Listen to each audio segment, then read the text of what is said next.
Hi friends, welcome to work shop. நம்ம சேனலுக்கு ஒரு வேளை புதுசாக வந்திருக்கீங்கன்னா மறக்காமல் சப்ஸ்கிரைப் பண்ணுங்கள் ஃப்ரெண்ட்ஸ். இப்போ நம்ம பார்க்குறது வந்து double door fridge, sharp company. இது வந்து ஒரு 260 லிட்ரு அந்த சைஸ் இருக்கும். ஒரு கிட்டத்தட்ட ஒரு 6 அடி கிட்ட ஹைட்டு.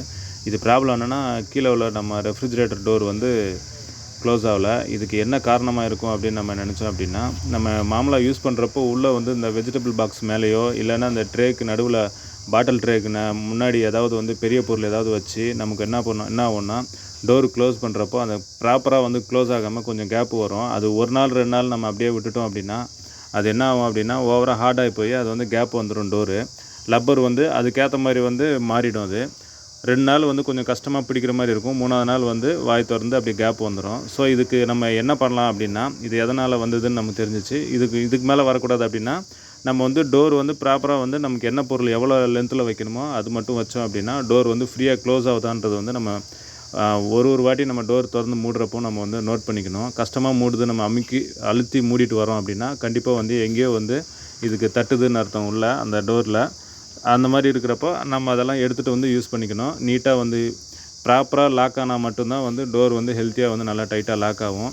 ஸோ நம்ம இப்போ என்ன பண்ணலாம் அப்படின்னா, டோருக்கு வந்து எங்கேயும் வந்து பெண்டு எதனா இருக்கும், இல்லை பெண்ட் ஆகிட்டுருக்கு, இல்லை லப்பர் வந்து ஹார்ட் ஆகிட்டுருக்கு அப்படின்னா, நம்ம வந்து அதை வந்து ப்ராப்பராக நல்லா வந்து ஃபுல் டைட்டில் வந்து நூல் கயிறு வச்சு நல்லா டைட் கட்டலாம். மேலே ஒரு 2 கட்டலாம். மேலே 2 கீழே 2ன்ற மாதிரி நல்லா ஃபுல் டைட் கட்டிட்டு ஒரு நாள் ஃபுல்லாக நல்லா வெயிலில் வச்சிடணும். சன்லைட் வெயிலில் வச்சிட்டோம் அப்படின்னா, அது என்ன ஆகும் அப்படின்னா, டோரு உள்ள தெர்மாக்கோலும் ஓவர் ஹீட்டாகவும் அந்த பீடிங்கும் ஹீட்டாகவும், அது ஹீட்டுக்கு என்ன ஆகும் அப்படின்னா, அது வந்து ஸ்மூத்தாகி அப்படியே வந்து பெண்ட் ஆகி பர்ஃபெக்டாக வந்து டோர் வந்து நல்லா லாக் ஆகிடும். ஒரு நாள் வெயிலில் வச்சுட்டு, இல்லை ஒரு 48 ஹவர்ஸ் 2 நாள் கணக்கு. 2 நாளுன்னா நமக்கு கிட்டத்தட்ட 6 மணி நேரம் வெயில் இருக்குதுன்னு வச்சுக்கோங்க. அது வந்து 12 மணி நேரம் வெயில் ஃபுல்லாக வச்சிட்டோம் அப்படின்னா, அடுத்த நாள் நம்ம வந்து அதை ஓப்பன் பண்ணுறப்போ வந்து கரெக்டாக வந்து பிடிச்சிக்கும். இப்போ நம்ம வெயிலில் வச்சுருக்குறோம். இது வந்து ஒரு 2 நாள் வந்து நம்ம வந்து அப்படியே விட்டுறோம். 3ஆவது நாள் நம்ம உள்ளே வச்சுட்டு, அதாவது நிழலில் வச்சுட்டு நம்ம வந்து ஓப்பன் பண்ணுறோம் அப்படின்னா, அது வந்து டோர் வந்து ஃப்ரீயாக வந்து லாக் ஆகும். 2 டேஸ்க்கு அப்புறம் நம்ம வந்து கலட்டுறோம்.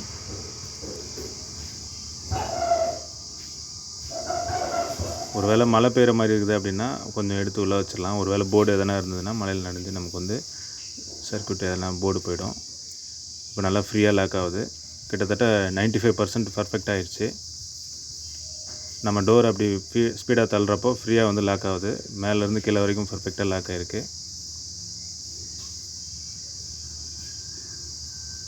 இந்த மாதிரி லாக் ஆனால் மட்டும்தான் நமக்கு வந்து கூலிங் வந்து வேஸ்ட்டாக வெளியில் போகாது. கரண்ட் பில் அதிகமாக வராது. கம்ப்ரஸரும் ஓவர் ஹீட் ஆகாது. மேலே எப்படி லாக் ஆகிருக்கோ அதே மாதிரி நமக்கு வந்து லாக் ஆகிருக்கு பாருங்கள். அதாவது 4 சைடும், இந்த சைடு டோர் வந்து நம்ம ஸ்ட்ரெயிட்டாக மேலேருந்து பார்க்குறப்போ ஈவனாக இருக்கணும். கொஞ்சம் எக்ஸ்ட்ராவும் தெரியக்கூடாது, பெண்டான மாதிரி தெரியக்கூடாது. நமக்கு வந்து இந்த 4 சைடு வந்து பர்ஃபெக்டாக வந்து க்ளோஸ் ஆனால் மட்டும்தான் நமக்கு வந்து கூலிங் நல்லா வரும். ஃப்ரெண்ட்ஸ், இந்த வீடியோ பிடிச்சிருக்குன்னு நினைக்கிறேன். பிடிச்சா லைக் பண்ணுங்கள். மறக்காமல் நம்ம சேனலை சப்ஸ்கிரைப் பண்ணுங்கள்.